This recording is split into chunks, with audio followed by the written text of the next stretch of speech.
தேர்தல் பரபரப்பு எல்லா கட்சிகளிடம் தொற்றிக் கொண்டிருக்கும் நிலையில் முக்கிய தலைவர்கள் போல வேடமிட்டு வாக்கு சேகரிக்கும் பணியில் ஈடுபட்டுள்ளனர் மேடை நடிகர்களான டூப் அரசியல் தலைகள். சட்டப்பேரவை தேர்தல் நெருங்கி வரும் நிலையில் அதற்கான பணிகளில் பல்வேறு கட்சிகளும் முழுவீச்சில் ஈடுபட்டு வருகின்றன. ஒரு பக்கம் தேர்தலுக்கான ஏற்பாடுகள் மும்முரமாக நடைபெற்றுக் கொண்டிருக்க, மறுபக்கம் அரசியல் கட்சிகளோ தேர்தல் அறிக்கை தயாரிப்பு, கூட்டணி அமைப்பது என பல்வேறு பணிகளை புயல் வேகத்தில் செய்து வருகின்றன. இந்த நிலையில் எம்ஜிஆர், கருணாநிதி, ஜெயலலிதா, விஜயகாந்த் ஆகியோரை போல் வேடமிட்டு பிரச்சார கூட்டங்களிலும் அரசியல் மேடைகளிலும் தோன்றி வாக்கு சேகரிக்கும் பணிகளை தொடங்கியுள்ளனர் மேடை கலைஞர்கள்.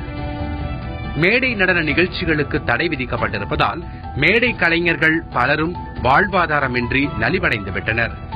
தசாவதாரம் படத்தின் இறுதிக் காட்சியில் வரும் பாடலில் கருணாநிதி வேடத்தில் தோன்றி நடித்திருந்த ரங்கநாதனின் வாழ்க்கை அதற்கு ஓர் உதாரணம். கலைஞர் ரங்கநாதன் சொல்லுவாங்க. கலைஞர் மாதிரிலாம் மேக்கப் போட்டு நல்லா இருந்தாங்க. இப்ப கொஞ்சம் எங்களுக்கு அவர் இல்லாதனால ரொம்ப சிரமமா இருக்கு. கலைஞரை நேர்ல பார்க்கணும்னு அவருக்கு ரொம்ப ஆசை. அது கடைசி வரைக்கும் அந்த ஆசை நிறைவேறாம போயிடுச்சு. இதே இந்த ஃபீல்ட்ல அவர் இருந்த வரைக்கும் நாங்க நல்லா இருந்தோம். இப்ப அந்த இதுக்கெல்லாம் பர்மிஷன் கொடுக்காம இந்த மாதிரி பண்ணிட்டு இருக்காங்க. எங்களுக்கு கொஞ்சம் இந்த மாதிரி பர்மிஷன் கொடுத்து எல்லாம் பண்ணாங்க. எங்களை மாதிரி இருக்கவங்க இன்னும் கொஞ்சம் நல்ல வழிக்கு வருவாங்க. மேடை நிகழ்ச்சிகள் இல்லாத நாட்களில் வருமானத்திற்கு வழி இல்லை என்கிறார் விஜயகாந்த் குமார். இந்த எலெக்ஷன் டைம்ல இப்ப வீதி வீதியா பெரிய பெரிய தலைவர் போகாத இடத்துக்குலாம் எங்களை மாதிரி சின்ன கலைஞர்களை கூட்டிட்டு போய் ஓட்டு கேட்க யூஸ் பண்ணுவாங்க. அது எங்களுக்கு ஒரு எலெக்ஷன் டைம், அது 5 வருஷத்துக்கு ஒரு தடவை, அதுதான் எங்களுக்கு பயன்படுது. மற்ற நேரம் எங்களுக்கு முழு நேரம் எங்களுக்கு தொழில் இந்த கோயில் திருவிழாவில் நடன நிகழ்ச்சி நடத்துறது தான். அதுல அரசாங்கம் எங்களுக்கு தடை செய்யறதுனால எங்களுக்கு வாழ்வாதாரம் ரொம்ப பாதிக்குது. இந்த அரசியல் மட்டும் எங்களுக்கு பர்மிஷன் எங்களை மட்டும் யூஸ் பண்ணிக்கிறாங்க. மற்ற நேரத்தில் எங்களை கண்டுக்கவே மாட்டேன்றாங்க. அதனால எங்களுக்கு திருவிழா கூட்டங்கள்லயும் மற்ற நேரங்களில் எங்களுக்கு அரசாங்கம் ஒரு ஏற்பாடு செய்யணும்னு வேண்டிக்கிறேன். ஆபாசம் இருப்பதாக கூறி மேடை நிகழ்ச்சிகளுக்கு 5 ஆண்டுகளாக தடை நீடிப்பதால் வாழ்வாதாரத்தை இழந்து தவிப்பதாகவும், சில கட்டுப்பாடுகள் விதித்தாவது நிகழ்ச்சிகளுக்கு அனுமதி அளிக்க வேண்டும் என்கிறார் மேடை நடன கலைஞர்கள் சங்க பொதுச் செயலாளர் பூபதி. தொடர்ந்து ஒரு 5-6 வருடங்களாகவே தமிழகம் முழுவதுமே மேடை நடன கலை நிகழ்ச்சிகளுக்கு அனுமதி மறுக்கப்பட்டு வருகிறது.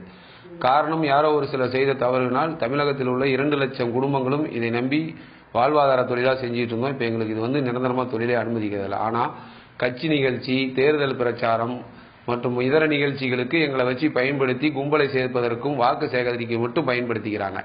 அந்த நிகழ்ச்சிக்கெல்லாம் போலீஸ் அனுமதி கொடுக்குது. கேட்டா அரசியல் நிகழ்ச்சி, பொது இடங்களில் ஆபாசமா ஆறீங்க, அதனால நிகழ்ச்சி அனுமதி இல்லைங்கிறாங்க. ஆனா எங்களையே பயன்படுத்தி அரசியல் நிகழ்ச்சிகளை அனுமதிக்குது காவல்துறை. அவங்களுக்கு வாக்கு சேகரிக்கவும் கும்பலை கூட்டுவதற்கும் பயன்படுத்தியவர்கள் வவுத்துக்கு சோறு இல்லாமல் கூட இறந்திருக்காங்க சார். உதாரணம், சேலம் கலைஞர் ரங்கநாதன் அவர்கள். அவர் வீட்டு முன்னாடி விலை உயர்ந்த கார்கள்லாம் வச்சு அவர் அழைச்சிட்டு போய் தேர்தல் பிரச்சாரம் பண்ண வச்ச காலம், அரசியல் மேடைகள்ல கலைஞர் இல்லாத இடங்கள்ல கலைஞரா அவரை பயன்படுத்தின காலங்கள்லாம் இருந்துச்சு. இன்னைக்கு அவங்க ஒய்ஃபோட அப்பா, 2 குழந்தைகள், 3 பேருமே வருமானமே இல்லாம குடும்பமே படிக்கிறத நிறுத்திட்டு வேலைக்கு போயிட்டு இருக்கிறாங்க சார். இதுதான் எங்களோட வாழ்வாதார நிலைமை. இப்ப இது ஜெயிச்சதுக்கு அப்புறம் யார் ஆட்சி அமைச்சாலுமே எங்களுக்கு ஒரு நல்ல வழியை காமிச்சாங்களா, இதை நம்பி இருக்க 2 லட்சம் குடும்பங்கள் கண்டிப்பா நல்லா இருக்கு.